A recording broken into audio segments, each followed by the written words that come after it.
this little puppy, Gypsy, she is so excited. So excited. Hey y'all. If you're just tuning in, if you're new to the pack, this one right here, this is my Alpha Cane Corso, my male. He's huge, 150-pound male. That little wiggly butt right there is Gypsy. Gypsy. She wants to come over here and lick my face. She's not allowed to, but she doesn't get close to me because she knows I'm sitting behind the alpha dog. She knows she'll get corrected by him. And what's going on over here? The one with the blue collar, that's Lucia. Lucia is 1 year old, Cane Corso female. And the other female is Dolce here. She's the most dominant female, and she is just barely gonna be 4 years old. So I wanted to show y'all something. Yes. Oh boy. Well, first I got home. I work full time, and I don't have anybody here with the dogs when I'm at work, but I do have a doggy door. And I do have a doggy door, and so the dogs are able to go in and out as they please. But I saw old Gypsy got a hold of my shoe. Yep. Not lucky there's not too much damage to it, but all of my dogs did this when they were puppies. They outgrew it eventually. It's hard when you're not at home to correct them. I can't correct her now because it's too late. But so these two females right here, I think amongst all my dogs in the pack. Oh wait, sorry. Before I continue, if you're new to the pack, I think I left out Tux. This is my 5th dog, Tux. He's a pit bull mix. And so yeah, so the two dogs I worry about most getting into a fight are the two female Cane Corsos for now, and then I also am going to be watching very closely Gypsy, the pit bull. She's pure American Pitbull Terrier, and she is. So these are the 3 females. So same gender, always a higher risk of a fight. The temperaments, I think, is what's going to help me, help prevent a fight, is because we don't have, Dolce is the most dominant, so the other 2 females are less dominant than her, from what I can tell. Definitely Lucia is less dominant. Still very dominant because she's a Corso, but less so than Dolce, so that will help. The wild card here is the pit bull.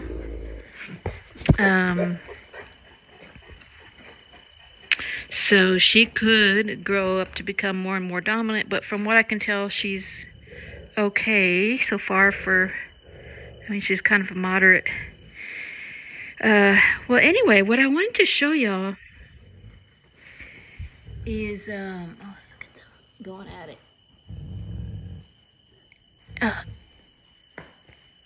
Now I'll step in if it gets too intense, but for now they're just kind of playing. But I see.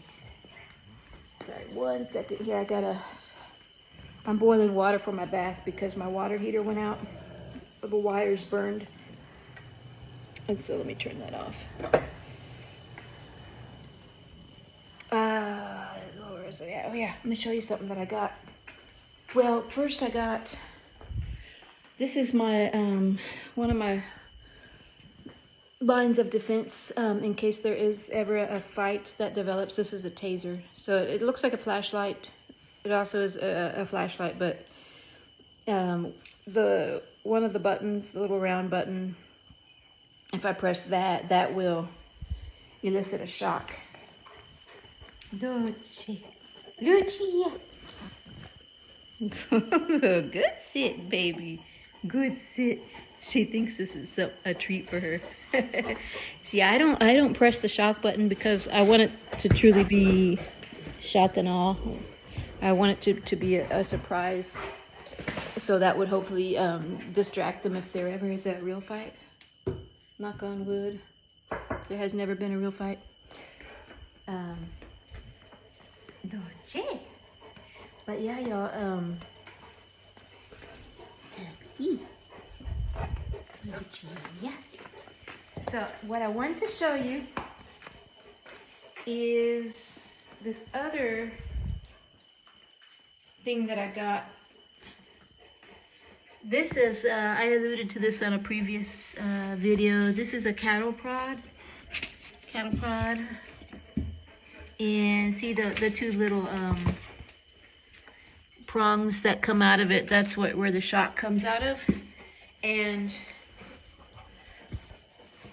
this one I'm gonna keep outside in an area that I call the mosh pit. That's where the dogs do their sparring most of the time. So I gotta put this together, but basically, I guess you're gonna hold it by that handle. That's the other end of it, but you can see how it allows you to stand further, much further away from the animals. It's used to kind of like to prod cattle, but you could also use these on big dogs like Cane Corso. And so yeah, I just wanted to show you that because it just came in. And what I'll do is I'll just keep that outside. That way, if I ever do forget to take that little handheld one with me, that little handheld taser with me when I'm going outside with the dogs, that cattle prod will be outside always, and so I won't have to, I won't risk not having it there when I need it, because fights develop like in an instant, you know. It's almost instantaneous. You do get warning. There's always warning signs, body language of a dog that if you're really astute and can read the body language, and if you're watching like you should be when these dogs are rough playing, because they rough play all the time, then you'll get the warnings. And I've had the warnings. I've had one or two times where there was a red flag warning when the hackles, the fur on the back of their neck, went up, the ears went forward, the growl was different. It's a growl that I recognize as being serious. What was it? So, he heard a noise. So yeah, so I was able to diffuse that, and that was between, who was it between? It was definitely Dolce was involved. I think that was between Dolce and actually the Pitbull puppy. She started to clam up. Her body became extremely tense to the point where she started to shake a little bit, and she was not backing down. She was not backing down to Dolce.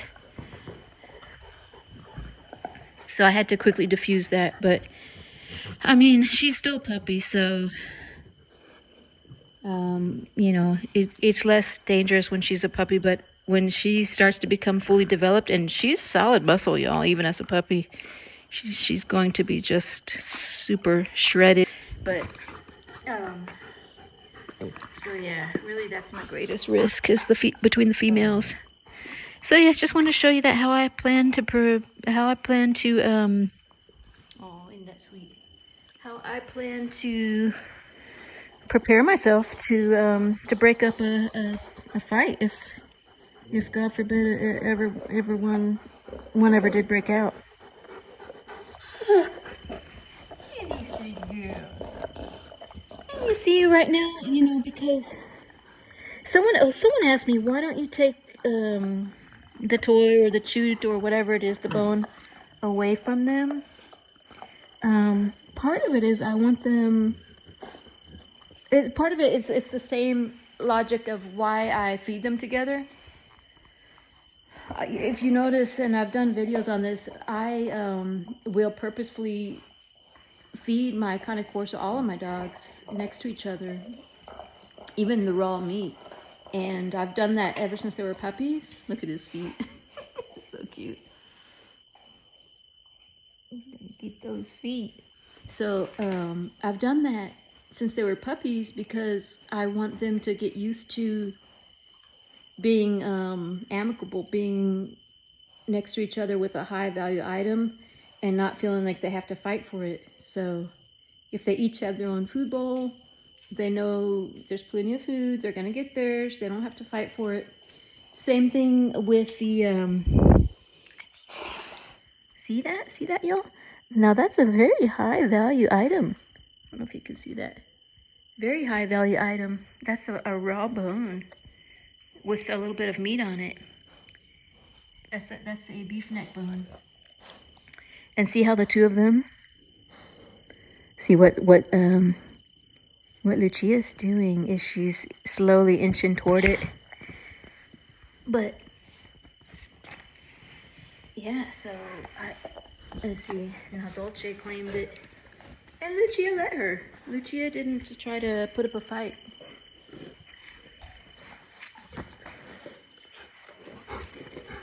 So yeah, some of that is temperament. Yeah, because like I said, Lucia is not as dominant as Dolce is. I'd have a different challenge on my hands if Lucia was just as dominant as Dolce. Then, I mean, they can still coexist in the pack, but it would take a lot more work, a lot more supervision.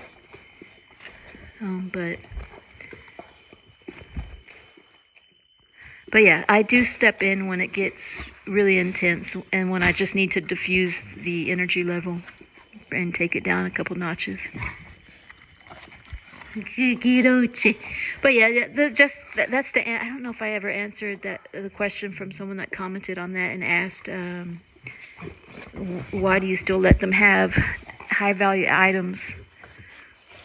I think they were trying to get at, are you trying to provoke this from are you trying to encourage this kind of behavior, but of them kind of fighting over stuff? But no. See now, Gypsy got it. Gypsy, the opportunist. See now, watch this. See now, Dolce is gonna try and take it back. See. Now I'm on them like a hawk. If I see any kind of, see how she's curling up her nose? Yep. And what Dolce is doing, she's not being forceful. She's kind of just sneaking her way in there. That growl's coming from Gypsy. Dolce, get back. Dolce, get back. Drop it. Drop it. Dolce. Now that is when I need to step in because I need to show them, this is mine. No. I need to show them that when they do that kind of, that was more intense. When they show that nobody gets it. That kind of behavior is not allowed. That wasn't a playful growl. That was, when you saw her lips starting to curl back and show her teeth a little bit. That's what I call the red flag warning behavior, where a fight could, in a split second, out of just right after that warning sign that she gave. If Dolce was in a mood, if she was in a worse mood than she is, she could definitely have snapped right then and there. Okay, Dolce. This one's for me. This one's for me now. No, this one's for me. Baby girl. Baby girl. No hard feelings. But this one's for me. She's gonna try and lay down. She thinks maybe if she lays down, she'll get it. Okay, baby girl. So, yeah. And that's it. But yeah, like I said, I just wanted to show y'all that cattle prong. And Yeah, so say, for example, if I had forgotten to take that little handheld taser with me out back, and that situation occurred outside or anywhere where I didn't have my my handheld taser, then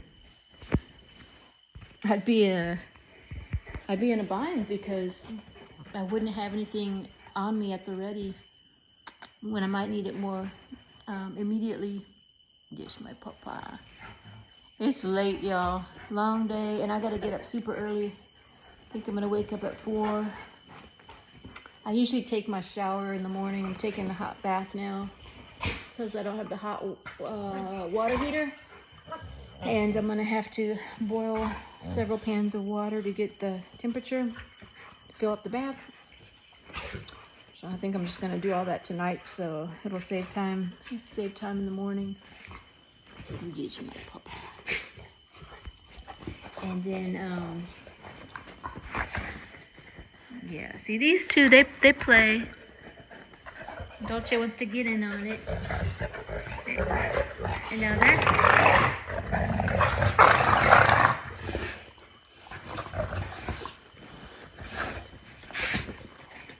get him. Get down.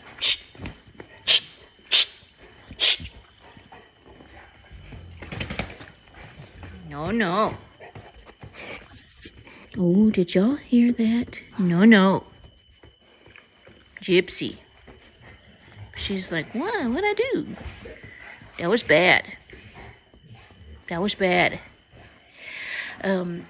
Yeah, y'all. I don't hear, that was something new that I heard from Gypsy. See what I mean? How she's kind of a wild card right now. I gotta really watch her closely and see how she develops. Gypsy. See how she's trying to dominate Lucia? Gypsy. She learns quickly. She's super smart, y'all. When I said her name just now, she came back at me like, okay, I know you don't like that. And she stopped. That was good. That was a good sign. But see how it can be so quick. I don't want her getting used to being able to dominate these two dominant females. I don't want her getting that in her head that because what she's doing is she's testing the hierarchy. She's showing her dominance. So it's extremely important that I try to mold her that she knows that's not allowed. And at the same time, I don't want them to dominate her and her think, that she's outnumbered by these huge dogs. Because she's going to become almost kind of like in a defensive posture and fear aggressive and all that. There's a risk of her developing that. But I see how it started very playful and immediately kind of, very quickly anyway, turned to a more serious tone. But yeah, the good thing is that it, just a very subtle, simple correction that I did quickly diffused it. And it's like, okay, no hard feelings. She's extremely smart, man. I'm super impressed with her. Yes, that's my Gypsy. Yes, that's my Gypsy girl.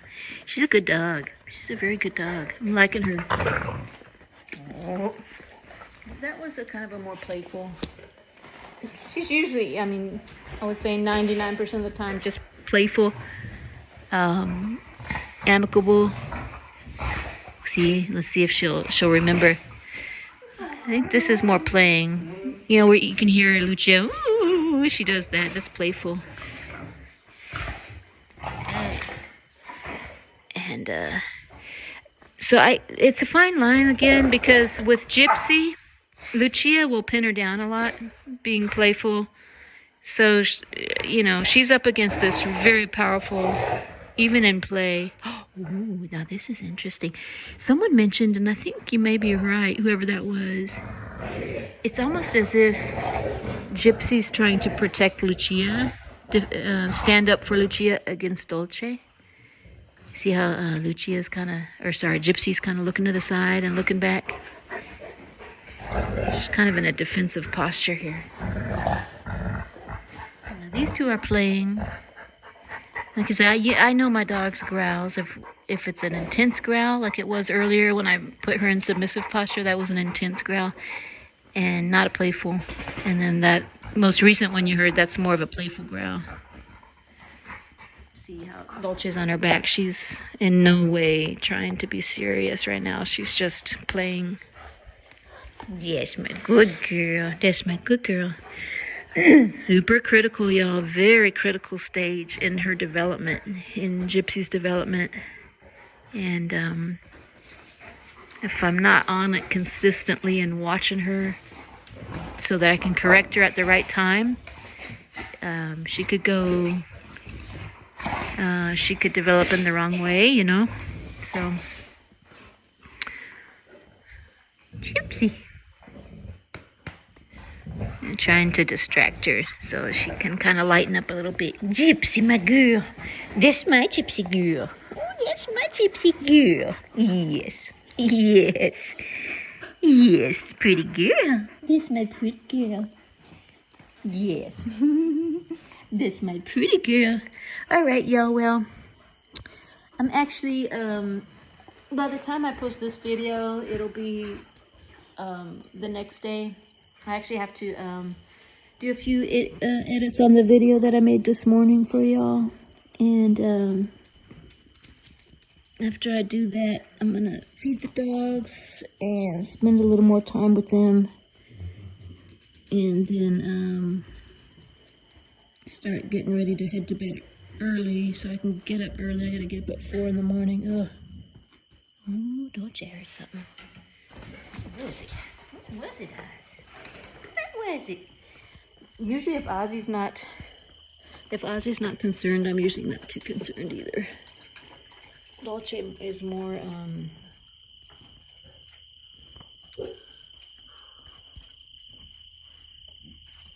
yeah, Dolce is a little more, I don't want to say reactive, but she barks at more, less threatening things.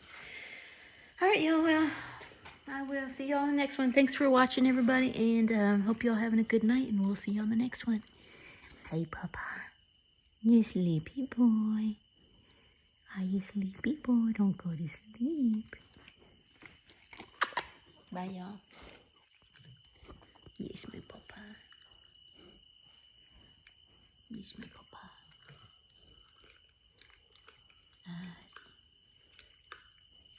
Sweet boy.